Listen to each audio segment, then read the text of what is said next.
Hey everybody, I'm Mike Meechin, known as Mike the Principal. Everybody, I'm Josh Brothers, educator and administrator out in Utah. This is our second episode of the Principal School podcast. Josh and I now have a name for what it is we're gonna do, and naming these conversations that we're having as we hopefully are able to help some educational leaders, Josh, as we kind of move things forward. So the goal, I think, as Josh and I talked about, a name is that we hope we can cover things that you never learned in principal school, which is a lot of things as you're taking the leadership reins, man. How's it going, Josh? You doing good? How is it going? I'm doing really good. And you know what? I'm getting principal schooled every day. Every day, buddy. I'm in the saddle, man. Yeah. That's the reality of the matter. Most of my learning happened on the job, which is totally fine. Like that's right. Okay. Like there's absolutely nothing wrong with that. I'm hoping that these conversations can shed light on, some of the internal workings of what school leaders do on a daily basis, so that if you are a school leader, support a school leader, want to be a school leader at some point in time, or a teacher leader in a building, you can use some of these insights that we share to move your work forward. Well, and I think as well, even if you are if you're a teacher in a classroom and not necessarily in a leadership role, guess what? You're still in a leadership role.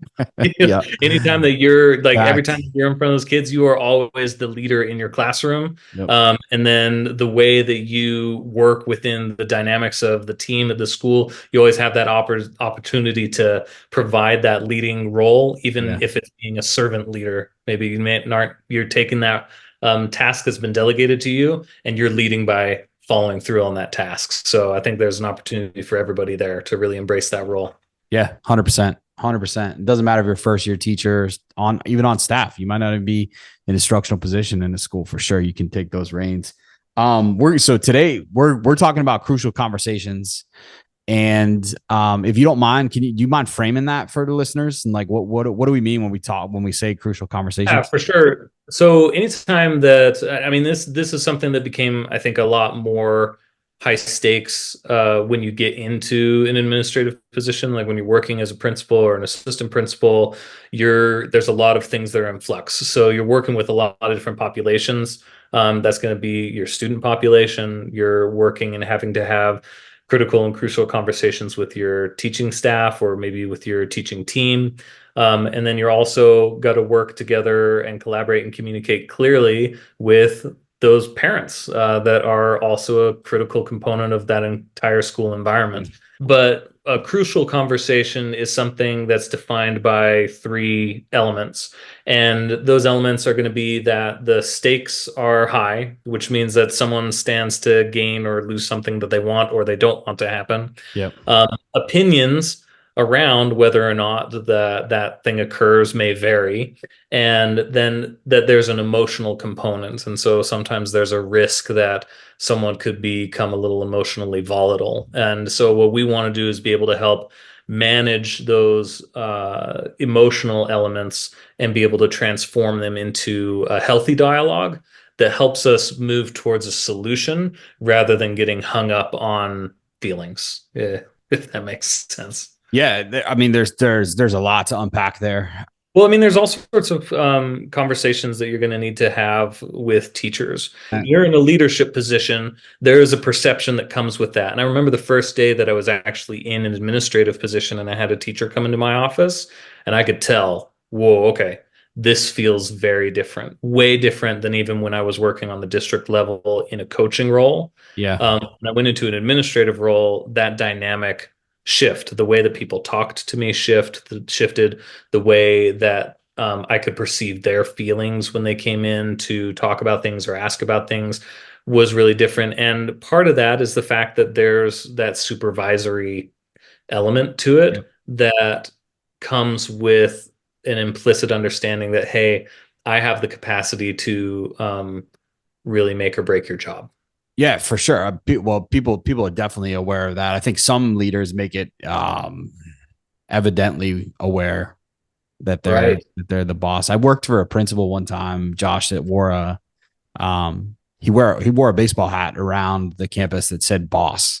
on it. Like, Okay. come on, man. Like we don't know that, like I'm the grand high poobah, right? right. And like that made me want to follow you less. You know what I mean? So anyway, but I say that to say that there is a balance, right? Like it's an interesting point you bring up when like people talk about you differently or treat you differently. I definitely found that when I'm mentoring and coaching new assistant principals who come in to the role, and a lot of them, they wanted to be in leadership, they wanted to be able to be responsible for things, but like so much of what we do, you mentioned the third point in crucial conversations about emotion.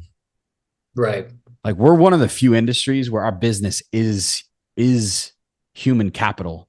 So everything we do, it has a human connection and there's emotion involved in it in Mhm. every piece, right? And I think about some of the teachers that I've worked with and some of the conversations that I've had to endure, um, in the leadership role.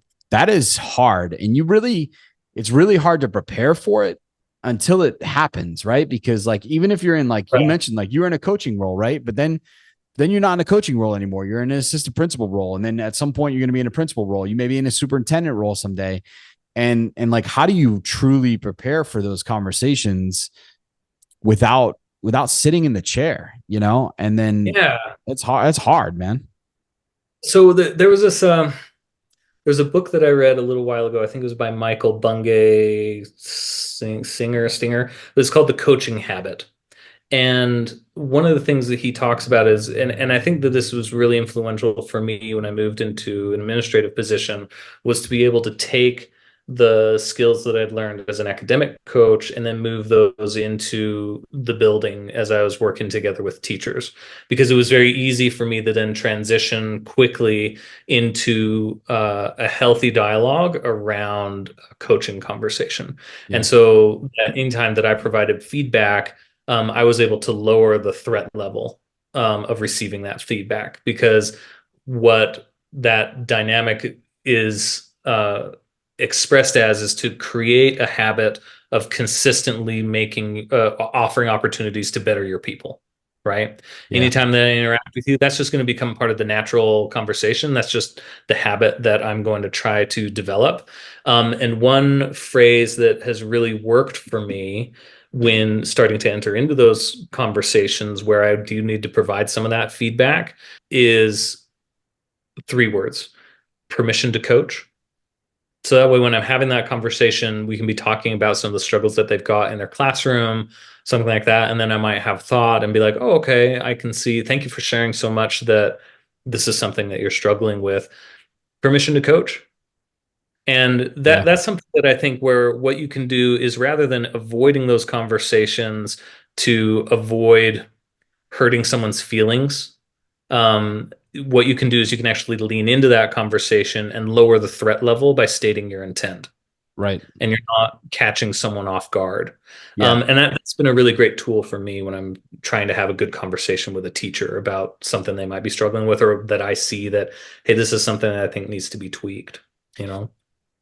Yeah. So those are all really, really great points. And I think about how I attack those from a principalship, right? When I was in charge of a building as a whole, I actually would say those pieces. So the high stakes components, I would say those pieces out loud as a collective, Mm, so that it became part of our culture. Like you knew that when you talked with me, we were going to talk, like the expectation was high impact teaching and learning. right. So you knew that our conversations, if we were going to be talking about feedback, whether it was crucial, critical, whatever you want to call it, it was going to be focused on moving the school forward and high impact teaching and learning for all kids. And whatever you needed to do that, like I'm going to be here to support. Part of that support is providing you with feedback. So having to sit down and provide that feedback, but the setup can always, for me, especially when I was in the principalship role, I always set those expectations as a collective so that everybody heard it at the same time, understood that like every every teacher we brought into the building is an investment for me. So Right. like if I'm going to have a critical conversation for you, like I want to treat my investment well. You know what I mean? Like I want an ROI. If I want a return on that investment, it's in my best interest to take care of you and support you and provide you with the feedback and have conversations with you that are only going to help you grow and meet the needs of our school community, you know? Right. Well, and I think that that's one of the things that maybe in terms of people who are new into leadership positions find, especially when they're talking with teachers, is that sometimes we can come in a little too hot, and like it's like when you're if you're a spaceship that's coming in too fast of an angle and you hit the ocean and you're just gonna bang right off, right off the ocean and blow into a million bits. And sometimes when we come into these leadership positions, if we are too, we talk about that human capital. If we're too gung ho on just coming straight into saying, well, this needs to change, this needs to change, this needs to change, you can get so much pushback. Nothing's changing, I'll tell you that. Like, nothing changes, because it's like trying to pull, a donkey forward when it's got its hooves stuck in there. And like I've met teachers that are literally like, I'm just going to wait you out. Yeah. Administration changes all the time. You too shall change. Yeah. Right. And so what we need to do as well is we can learn how to come in at a little more of an oblique angle, and pair that empathetic bridge together with kind of straightforwardness and having that honesty and candor together with that. But you got to pair those two things together, and you need to set up a relationship where you're going to be heard first. And I think sometimes we get so stuck in being nice, quote unquote, that we never get to the part where we actually offer feedback. And receiving feedback is hard. Receiving feedback takes practice. I mean, like, so I got a bunch of instruments back here, right? And if I could scoot this over a little bit, so I've got a violin, and I went to school on a violin scholarship. And when I was going to school, I had this teacher who was scary. Like he was just the way that he would provide feedback. He would regularly make us cry with the way that he would provide some of this feedback. It's awesome. And there was one day where I actually yelled at my teacher. How come you never tell me anything I'm doing right? Just all negative. And and he sat back and he did something really important for me and helped me learn how to lean into feedback as well. Because as a leader, I also receive a lot of feedback, whether I like it or not, but it showed me as a student and of his, I felt like I needed a little bit more positive reinforcement to hear him, because there was a long while where I wasn't hearing him very well because I was so blocked off by the criticism that was coming my way. At the same time, he sat back that day and he said, "You know what, Josh?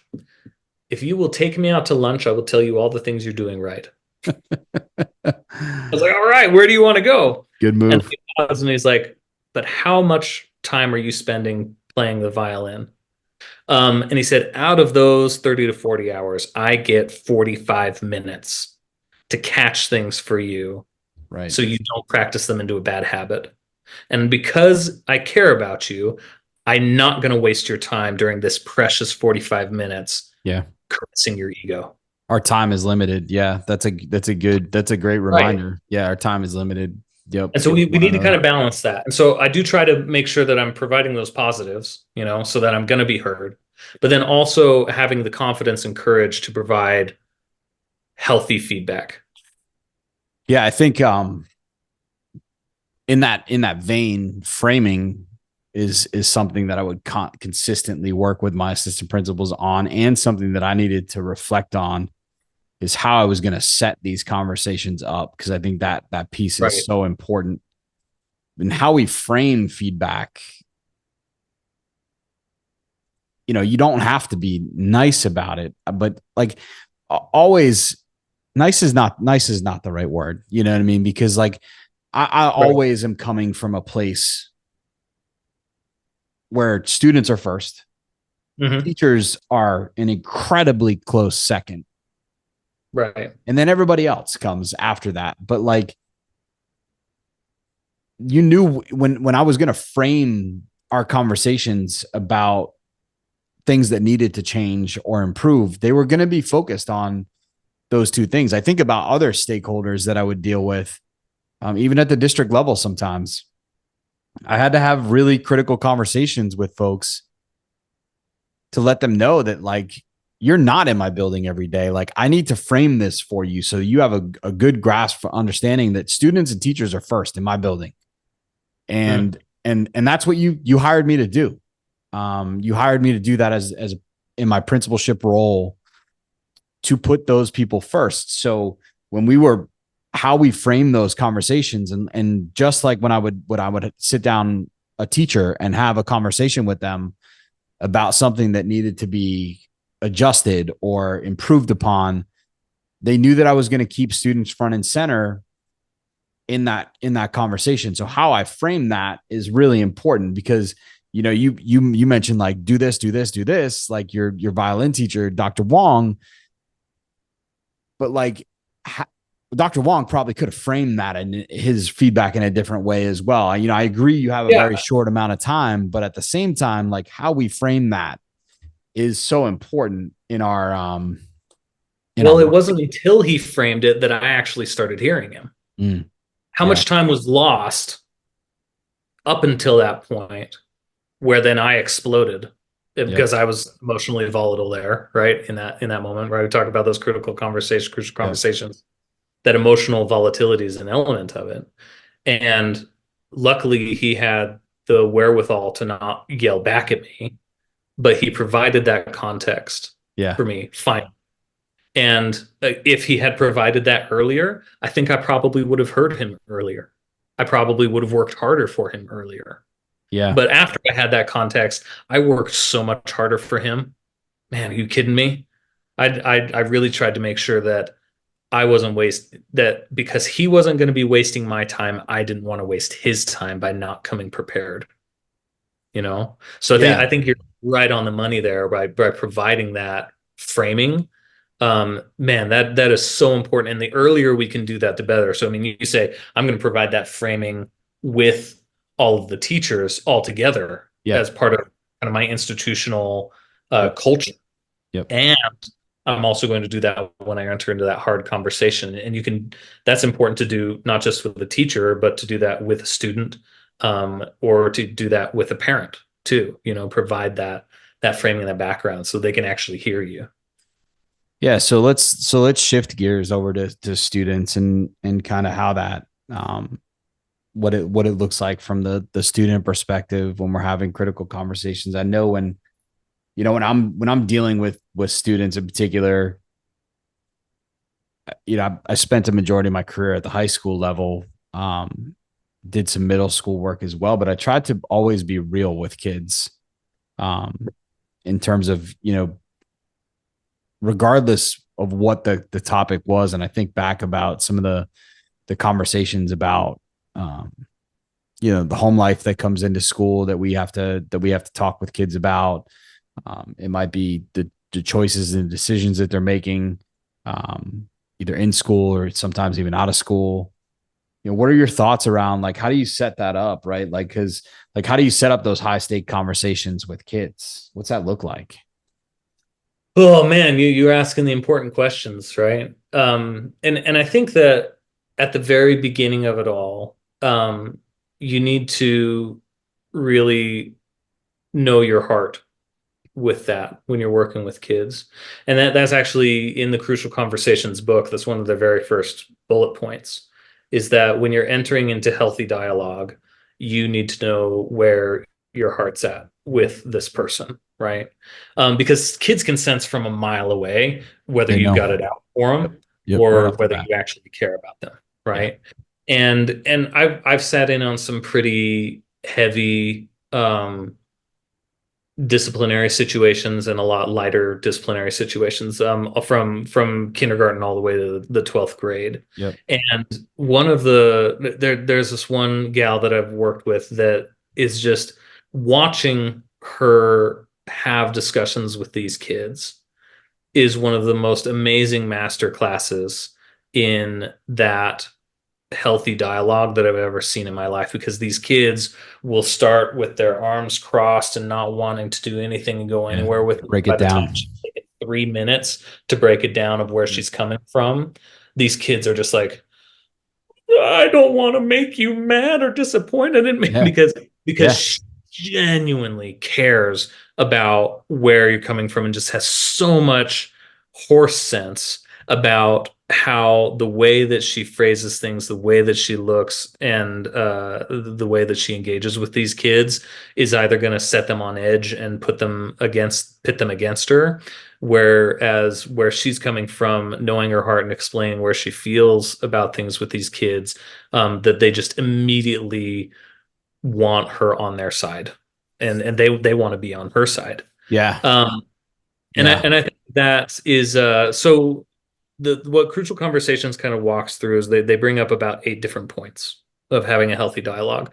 And the first is to know your heart, and to just know where you sit in relationship to these kids. The second is to ensure safety, right?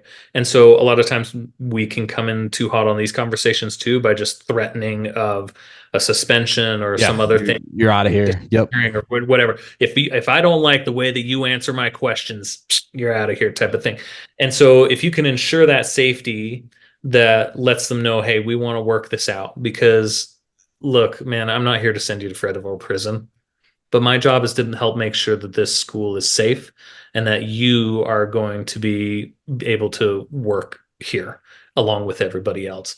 And then the third is to make the content itself safe. And I think that if you don't necessarily trust your skills in having these conversations well, you can actually prime the pump of that conversation by asking for flexibility in the way that they're going to talk, right? And what that can kind of look like is like, look, it is more important for me to have this conversation with you now than to avoid it. And I want to ask for a little bit of flexibility as we walk through this together, because I can't read your mind. And I also need to understand where you're coming from and why this happened. And that will help us work together to resolve this. Right. Yeah. And then fourth thing that they bring up is to be the master of your own emotions. Right. And I've got a really good friend who works at a school that primarily serves high risk kids in high risk communities. And there's this one time where he had a kid come into his office, and he was just had his arms crossed and he just had his hood up over his head. And he was just like, F you, F this. The entire world's against me. Why aren't you going to be against me too? I don't even care. Like, I'm past this. And because this guy, he is such a good master of his emotions, he could watch this all happen and not get his hackles raised by that. And what ended up happening in this conversation, I'll never forget it, is that the kid, he was actually just sitting down to eat his lunch, and he had a burrito in his office. And the kid was turned sideways, but he could tell he kept on glancing at his burrito. Yeah. And he said, burrito, man. Hey, dude, you hungry? When's the last time you ate? Yep. It had been almost 48 hours since the last time he had eaten. He's like, you know what, man? Have my burrito. You eat this. We're going to have this conversation in a minute, you know? Yeah. Can we pause on that too for a second? Like the emotions point, right? Like so many adults that would be on, like sometimes like folks on my leadership team, teachers, adults in the building, they would get so flustered with, oh man. Yeah, with like the conversations that they have. And I'm like, y'all, there's so many factors that go into a child's response. There's so many factors that go into an adult's response. Right. And if we don't give that attention and call that out, we're not going to be able to move through this process of coming to a solution or providing any feedback, because they're not going to hear it. And, you know, I think about some of the instances where as a principal, I would go into, we may have a fight in the cafeteria. We pull all the kids out and they're in the dean's office. But even as the principal, I used to go up. Now I was principal of a relatively large comprehensive school, 2,600 kids. But in that moment, that instance, it was really important for me as the leader in the building to show that, like, the expectations that we have in the building, like, I want you to know in the conversation I need to have with you that, like, I am incredibly disappointed in you that those things took place. Like, so not coming at it like when a kid makes a really, really poor decision, which oftentimes is when we're having critical conversations with them. That's definitely one phase of it, right? We deal with students and with who are, violating student code of conduct, whatever the case may be. But I think about that, and I think about how we had to frame that conversation to really like I didn't come in the first thing and be like, I can't believe you fought. It was more about like, you disrupted our community here. Like, we have expectations, you know what I mean? Like, these things are like, you're part of this family, Yeah. and Right.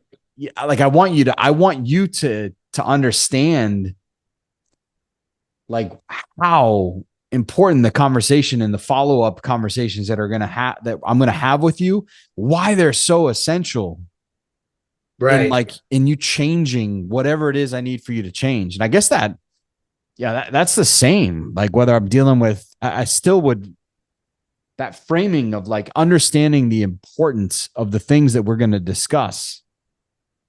That's why I think you have to be so clear on like what the stakes are. Right. Um, right off the bat. I think it's really, really important. And I didn't mean to take you off your No, I think, list well, I of, think the that list just of goes eight. back to that first point. That's about like knowing your heart, right? Right. So like if your heart's saying like, oh, you are part of this school family, right? Yeah. That's an expression of where you're viewing those kids and knowing your heart of where they are, right?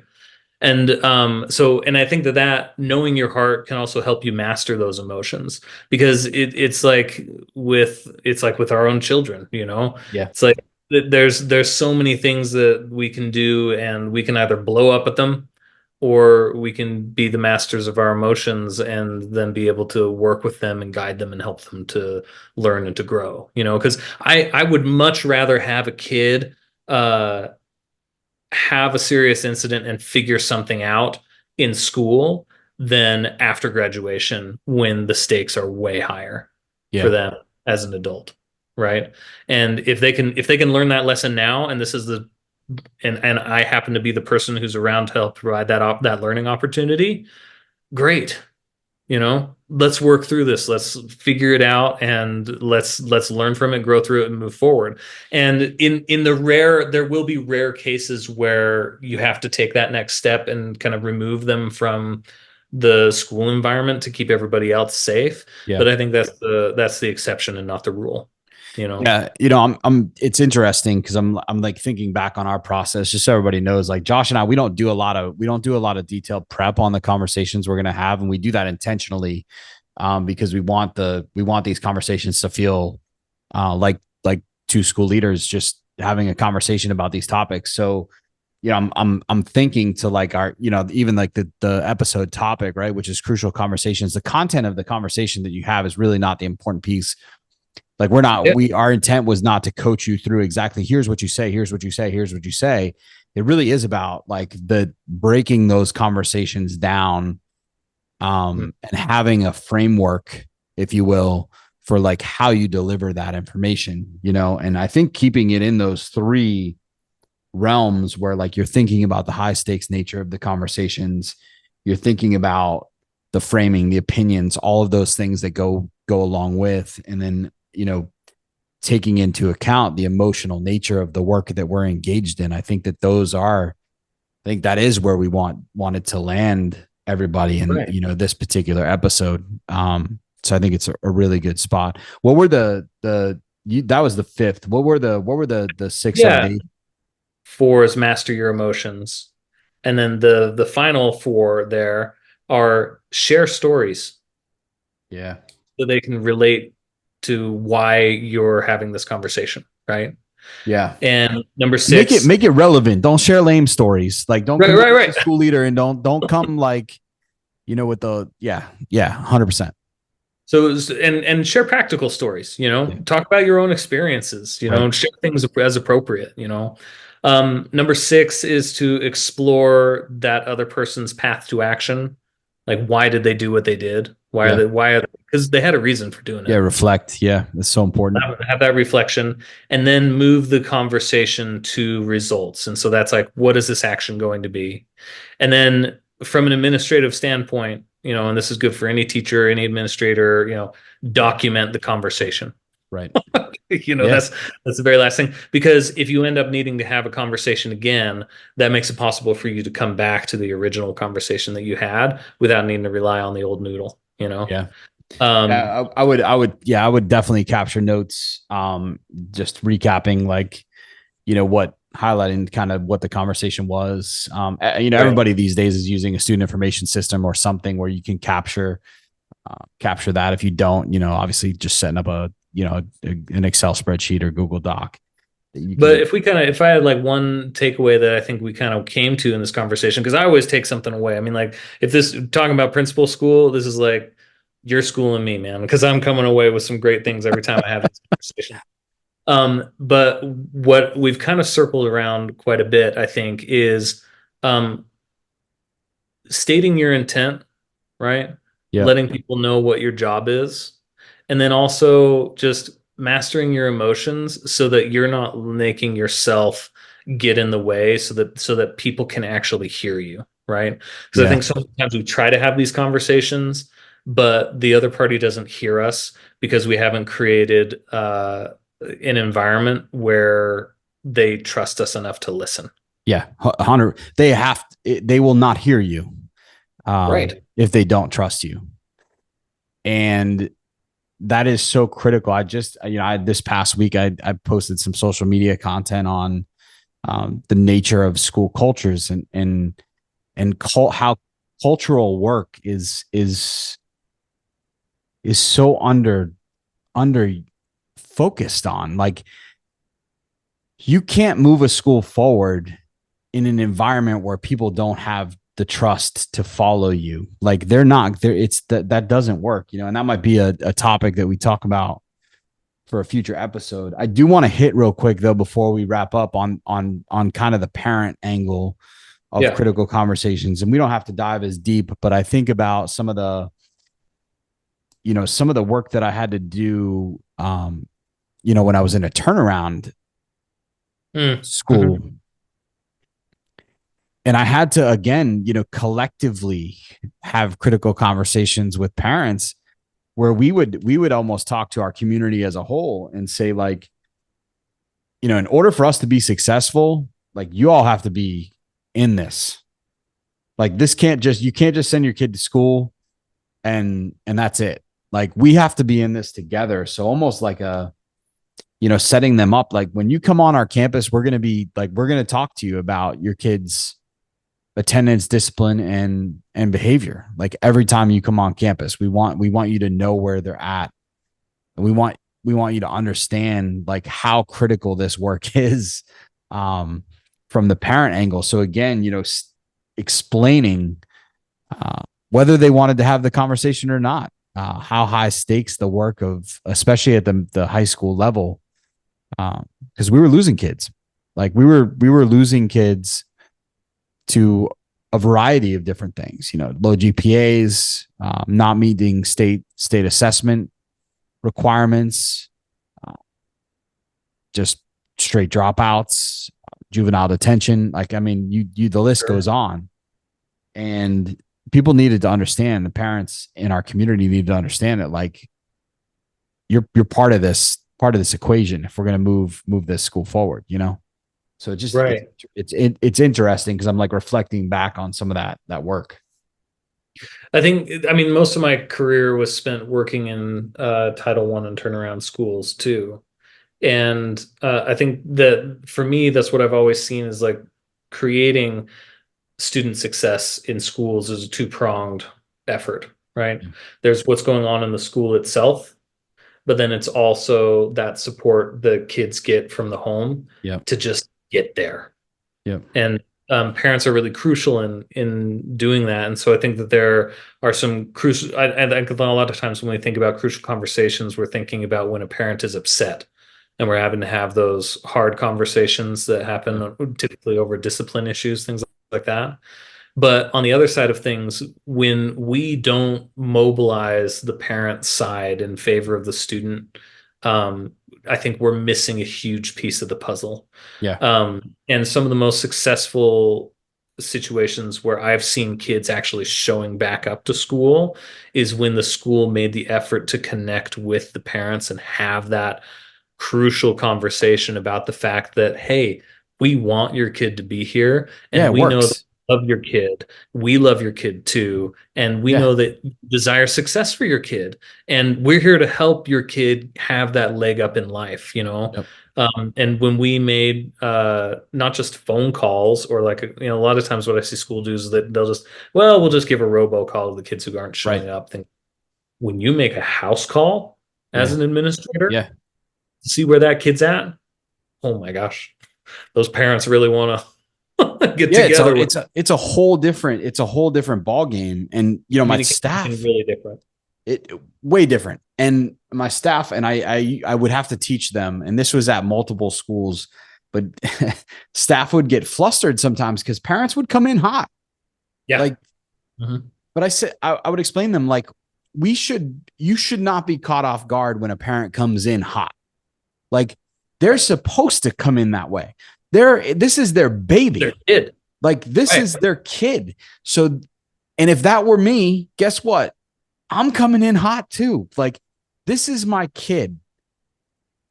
There's like, I expect parents to be 100% emotional, regardless of the conversation that we're having. If I have you out for a financial aid night, or I'm recommending your kid for expulsion, like, you should be emotionally engaged in your kid's education. So like, Right. I expect you to come in charged up, and we shouldn't be surprised. And when you start to break that part down, that like, of course a parent's going to come in and they're going to be like up here.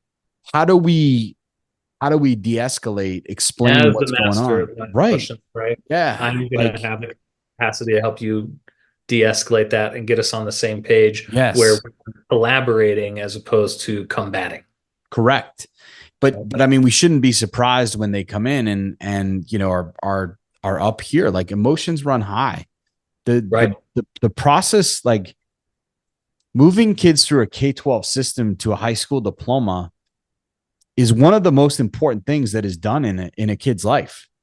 And that's it's so important. Like, the work is so important, you know, and of course there's going to be emotions involved. And I think that's like, I think we've done a good job highlighting that tonight. I don't want to pat ourselves on the back, but like, I think we did a good job, like, highlighting how emotional this piece is. I think, you know, that's a really important part of the work, and knowing how to handle that, and knowing that it's okay. Like, that you're like, you can't practice that, you know, it's really hard to practice those things.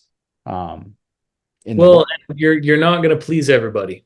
No, you know, no, if you set out to. Again, no. I think that kind of comes back to this idea of just knowing your heart and being the master of your emotions. And I think that when we're able to do that, we can take accountability for where we've fallen short, because I definitely have in my own career many times, you know. And but at the same time, I've also understood that I can also be very confident and comfortable with the way that I've handled something. And even though that hot opinion from a parent or someone else may vary from that, I feel that I can find confidence and collectivity by understanding that I'm comfortable with the way that I've handled that situation. Yeah. You know? Yeah. And I'm going to allow them to have a different opinion, you know? Yeah. Well, I hope folks found this conversation helpful. I enjoy just having these conversations. Josh and I have a long list of things we plan to talk about at the Principal School Podcast. So we're going to continue to push out content.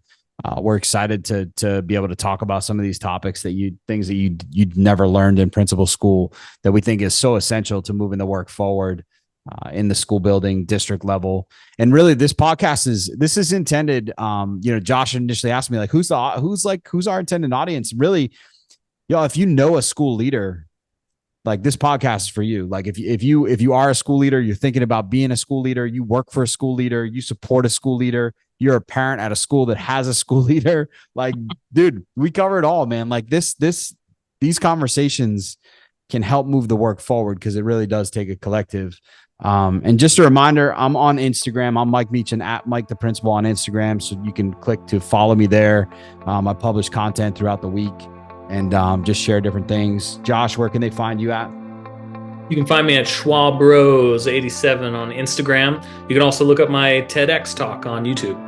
Okay, and I'll drop a link to the show notes to Josh's TEDx talk. Is semi-famous, so that's good stuff. But we're excited to drop episode 2, so we'll be looking for episode 3. Make sure you click the like, subscribe button so that you can make sure that our new episodes come right into your feed on whatever podcasting platform you're listening to us on. So until next time, Josh, appreciate it, man.